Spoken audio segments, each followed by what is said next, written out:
Bueno, ¿cómo andan? ¿Todo bien? La idea es grabar un videito de transistor bipolar de potencia. Vamos a empezar a ver un par de cositas de este dispositivo.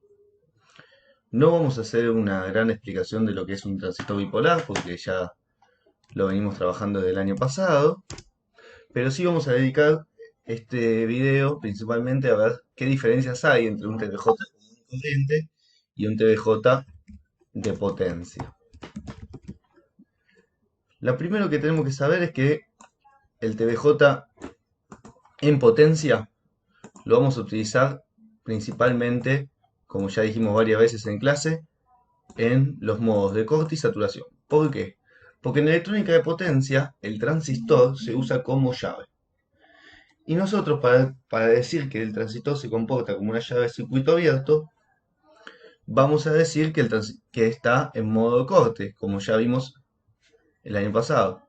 En modo corte, entonces para nosotros IB es igual a cero y la corriente de colector, ¿sí?, es cero, ¿sí? Si bien, como comentamos en la última clase, no, como se llama esto, no es propiamente cero la corriente, ¿sí?, sino que es un valor muy chiquitito. Para nosotros, para los niveles de corriente y de tensión que vamos a manejar en la materia, van a ser considerados cero directamente. El otro modo para decir que hay corriente puede ser tanto el modo activo como la saturación. Pero, como vimos en el último ejercicio que resolvimos, en el modo activo el transistor disipa mucha potencia. Disipa mucha potencia y aparte tiene una característica particular que es la de tener una proporción entre corriente de base y corriente de colector que para mí a la hora de prender o apagar una cosa, o sea, para hacer circular la corriente de la carga, no es necesaria, no la utilizamos. Esa proporción del modo activo, que solamente es del modo activo, que es que la corriente de base es directamente la corriente de colector sobre HFE, o que la corriente de colector es la corriente de base por HFE. Esta proporción, producto de estar en modo activo, a nosotros no nos interesa.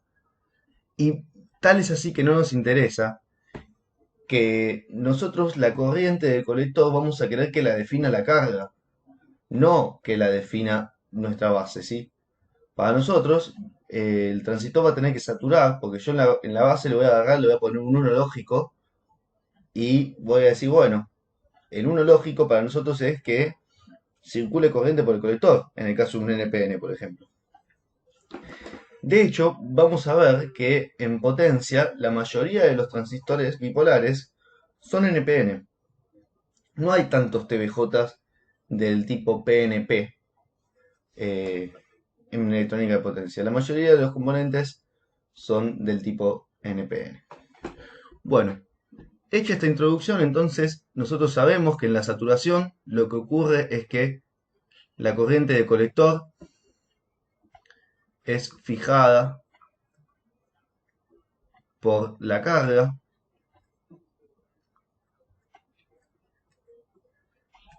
que la tensión de colector emisor también es una tensión fija, veces de saturación, propia del dispositivo.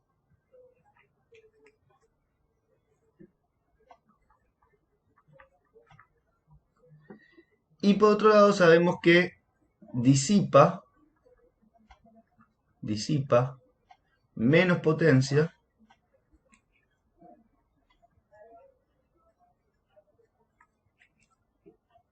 que en modo activo.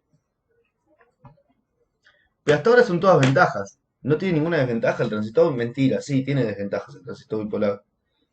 Más cuando uno lo utiliza así en saturación también inclusive.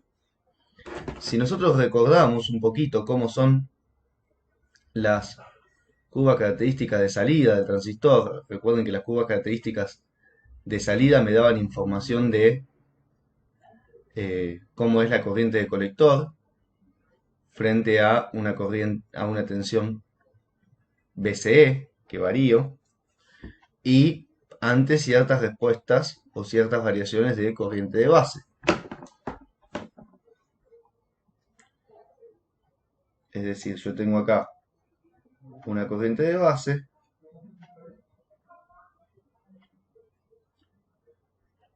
a distintos valores de corriente de base tenemos distintos valores posibles de corriente de colector y tensión BCE. O sea, cada una de estas eran distintas curvas para distintos valores de IB.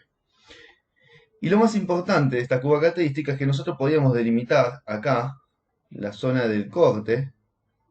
Esto de acá era el corte. La zona del medio, conocida como modo activo. Y de acá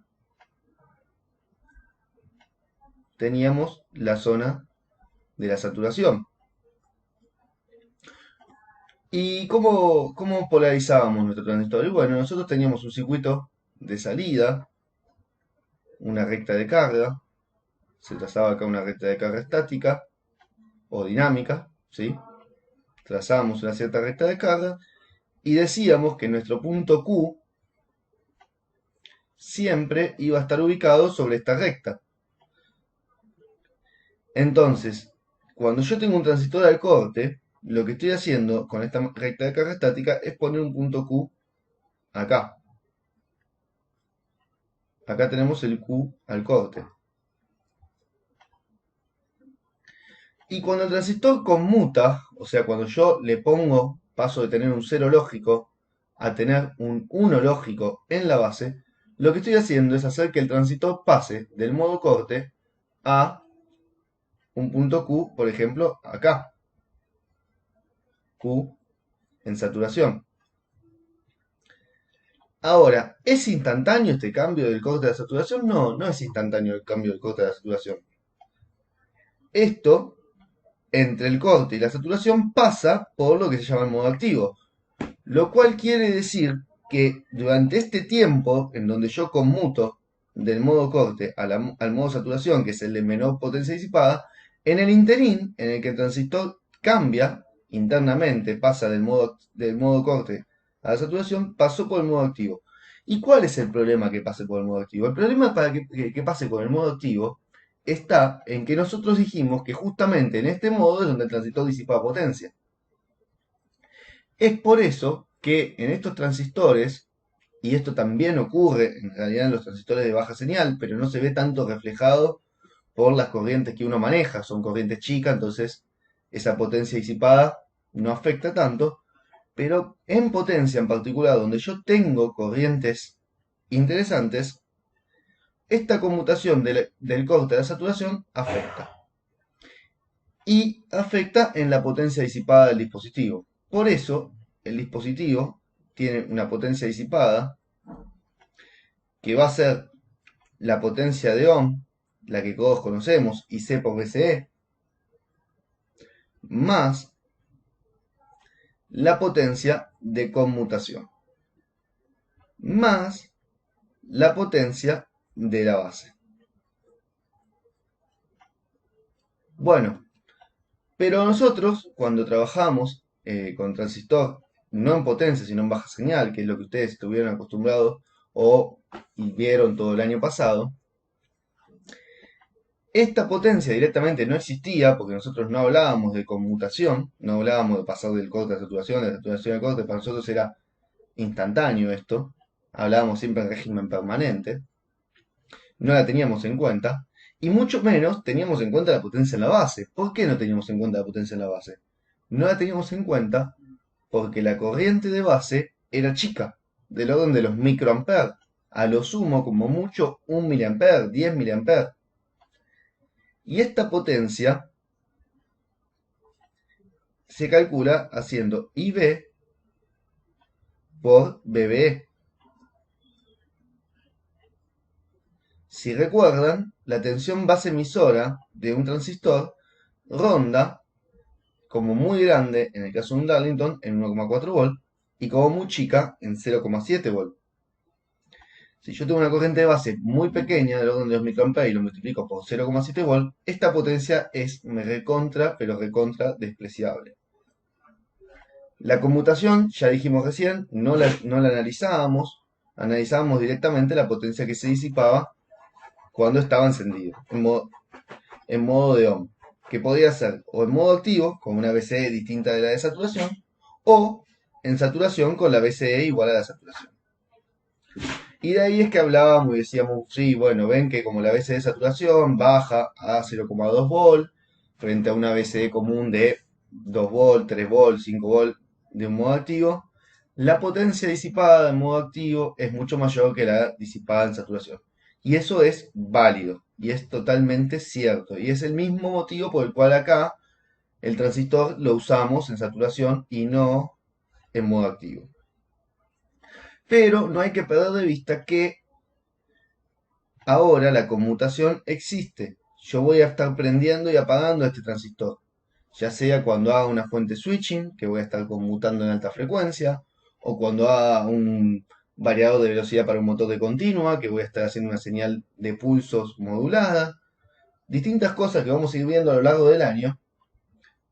Nosotros vamos a estar constantemente haciendo que nuestro transistor pase del corte a la saturación y de la saturación al corte. Y eso, indefectiblemente, no es mágico, no salta del modo corte directo a la saturación. Tiene que pasar sí o sí por el modo activo. Y ese tiempo que pasa por el modo activo hace que el transistor disipe más potencia. Por eso es importante esta potencia. La potencia de conmutación nosotros la vamos a dividir en potencia de switcheo on, es decir, cuando paso del corte a la saturación, más potencia de switcheo, perdón, potencia de switcheo off, es decir, cuando paso de la saturación al corte. Entonces, ¿cuál es la potencia que vamos a tener en nuestra BJ? Vamos a tener la de encendido, que es la de régimen permanente, o sea, saturación, BCE, saturación por IC, más la de switch on, que es cuando paso del corte a saturación, más la de apagado, que es cuando paso de la saturación a la apagada, más la potencia en la base, y B por B.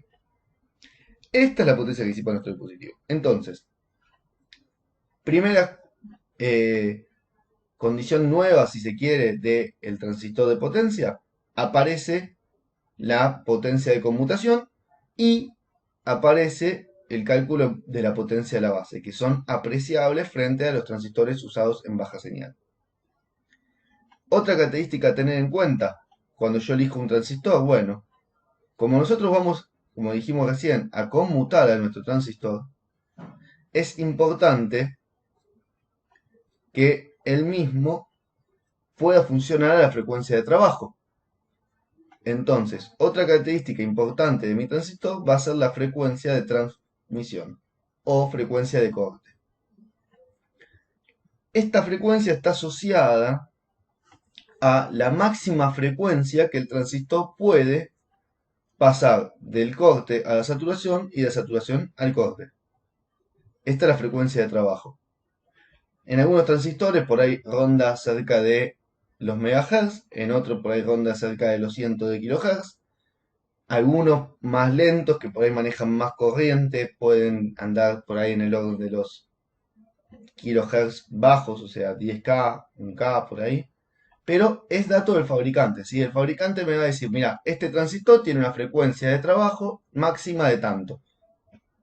Quiere decir que si yo voy a hacer una fuente que la voy a hacer oscilar a 100 mega y mi transistor se banca 1 mega, no puedo usar ese transistor, básicamente. Por más que soporte la corriente, por más que soporte la tensión, por más que soporte la potencia. No lo voy a poder hacer conmutar a esa frecuencia. Y si yo lo quiero hacer conmutar a esa frecuencia, lo más probable es que el transistor quede todo el tiempo saturado. No llegue a apagarse. Este es otro efecto que vamos a ver también cuando veamos el MOS. Bueno, vamos a cortar acá este primer video de TVJ de potencia. En la parte 2 nos vamos a meter en los distintos parámetros que limitan la elección de un transistor de potencia. Van a ver que hay muchos que son muy parecidos a los que vimos el año pasado, pero le vamos a sumar alguna cosita más. Y vamos a ver de qué se trata esto de la potencia de conmutación y cómo calculo la potencia de conmutación de encendido y la potencia de conmutación de apagado, porque son distintas si en realidad el camino de uno y el camino del otro es el mismo. ¿Sí? Bien, pero eso lo vemos en el video siguiente. Les mando un abrazo y ojalá que se haya entendido esta primera parte. Saludos.